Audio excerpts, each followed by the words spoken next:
जय जगन्नाथ समस्त को स्वागत करुच्ची आम YouTube channel mission government job को केमी अच्छा समस्ते आशा करे भल थे। तो आज आम अच्छु हाल ऑफिशियल वेबसाइट रे हाल देखिपे ये हाल लोगो अच्छी हिंदुस्तान एरोनॉटिक लिमिटेड। तो हाल एमती किसी नोटिस मुझे आसी तो आपण मैंने वीडियो सहित कंटिन्यू करूँ देखिपारे।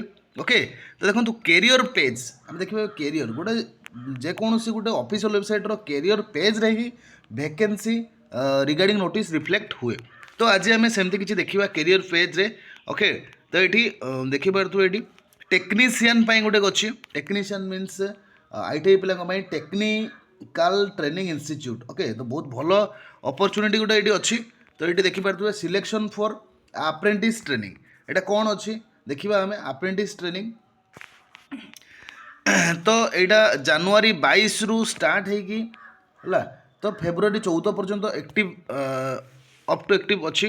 ओके तो तार डेस्क्रिप मैं जॉब रोल तो ये मतलब यहाँ हूँ अप्रेंटिस ट्रेनिंग अच्छी selection of apprentice training apprentice जदि चाहिए तो ये आपने भी अप्रेंटिस करेंगे कहीं जिते भी वैकेंसी आसूँ सब अप्रेंटिस मागे दूसरी 1 ईयर अप्रेंटिस आप निश्चित भाव में माइंड करेंगे। ओके तो डिस्क्रिप्शन कौन ITI pass candidates are engage for 1 year apprentice training for the month of February March से स्टार्ट हम। ओके तो देखिए आम नोटिसटा पढ़ीदे ये डाउनलोड करिया।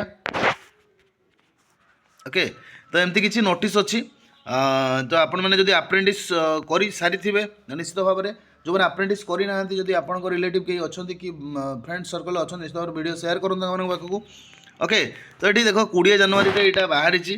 ओके तो कौन ना सिलेक्शन फॉर अप्रेंटिस ट्रेनिंग तो एमती किसी ट्रेड अच्छी fitter fitter turner machinist electrician welder बहुत किसी अच्छी। ओके तार डिटेल्स आम ये देखा।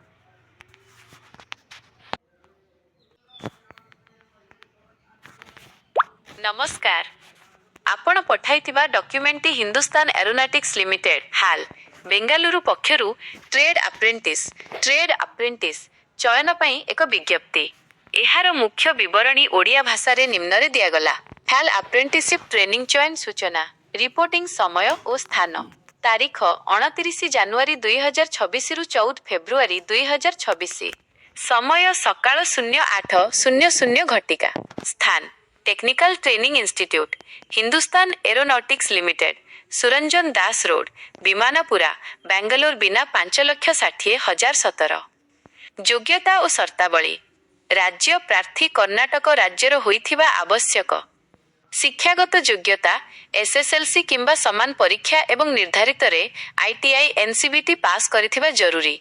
ट्रेड समूह fitter turner machinist electrician welder COPA पासाई carpenter foundryman sheet metal worker tool die maker advanced CNC machining एमआरआईसी सेक्रेटेरियल प्रैक्टिस इंग्लिश एवं स्टेनोग्राफर अभिज्ञता पूर्वरु कौनसी अप्रेंटिसशिप करि नथिबा एवं 1 वर्ष किंबा ताठारु अधिक कार्य अभिज्ञता नथिबा आवश्यक। पंजीकरण अप्रेंटिसशिप पोर्टाल रे पंजीकरण करिथिबा बाध्यतामूलक। आवश्यकीय दस्तावेज ओरिजिनल डॉक्यूमेंट्स डॉक्यूमेंट वेरिफिकेशन पाई निम्नलिखित मूल प्रमाणपत्र गुड़िक सांगरे आनिबाकु हेबो।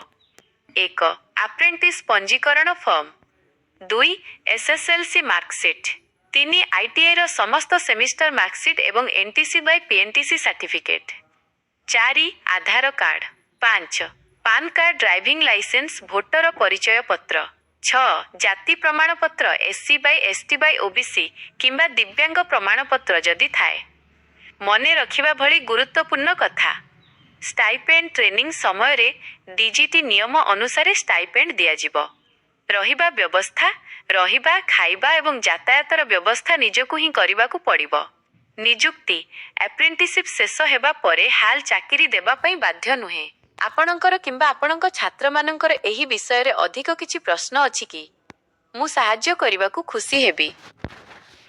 निश्चित भाव में आपने अप्रेंटिस गोटे करने चाहूँगी तो आपने चैनल सहित कनेक्ट रुहतु। तो यहाँ मुझे कहना चाहिए नोटिस तो आपने देखिले तो ये जो बहुत बड़ कथा ये कौन कहीदेला नहीं you belongs to Karnataka state only जब कर्णाटक रू बिलंग्स करुवे ताहले ये अप्लाई करहब बट विदाउट कर्णाटक कैंडिडेट मैंने जब हो नथिबे ताले ओडिशा पिला अप्लाई करेंगे ନାହିଁ। ତ ଭିଡ଼ିଓ ବନେଇବାର ମକସଦ କ'ଣ ଥିଲା ନା ଆପ୍ରେଣ୍ଟିସ୍ ଟ୍ରେନିଂ ଯଦି ଆପଣମାନେ ଚାହୁଁଛନ୍ତି ତାହେଲେ ଆପଣ ନିଶ୍ଚିତ ଭାବରେ ଚ୍ୟାନେଲ୍ ସହିତ କନେକ୍ଟ ରୁହନ୍ତୁ ଆଣ୍ଡ ଗୋଟେ ଏମିତି ଭଲ ଆପ୍ରେଣ୍ଟିସ୍ର ସୁଯୋଗ ନେଇକି ଆପଣ ଆପ୍ରେଣ୍ଟିସ୍ କମ୍ପ୍ଲିଟ୍ କରନ୍ତୁ। ଆଉ ଆମର ଯେଉଁ ଟାର୍ଗେଟ୍ ଅଛି ମିଶନ୍ ଗଭର୍ଣ୍ଣମେଣ୍ଟ ଜବ୍ରେ ଆପଣମାନେ କ୍ୱାଲିଫାଏ କରନ୍ତୁ। Okay thank you for watching the video stay happy bye.